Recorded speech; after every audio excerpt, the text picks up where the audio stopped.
So, for today's video nga pala, tayo ay pupunta sa Leo Beach.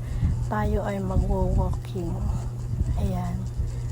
At dahil day off natin, kailangan natin mag-exercise at gumalaw-galaw. So, ayan, naglalakad pala ako dito sa kalsada na to papunta ng Leo Beach. Ayan. Dadaan muna ako ng Calle Artesano. Ayan, Calle Artesano na ito, mga guys. Ayan. Then, dadaan ako saglit dito.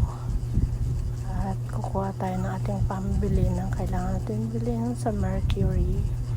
So, ayan. After ko nga pala dumaan ng Calle Artesano, pumunta na ako ng Mercury.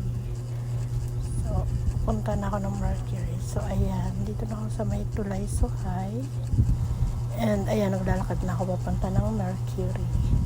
And, dito na nga tayo. Ayan. Bumili lang tayo ng konting kailangan natin.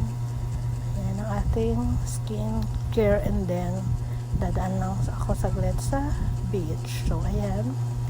Tinignan ko nga pala, napakadilim ng kalangitan dito at parang uulan na siya.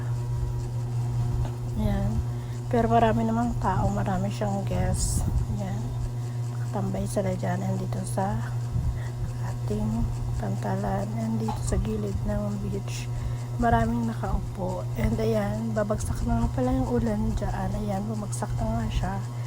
Kumata tayo ng ating payong and pauwi na pala ako dito. Dito ako dumaan sa Rough Road at lulusot na ako ng palengke para diretso na rin ako bibili ng ulam namin. So ayan, lumakad lang tayo, nagpapawis.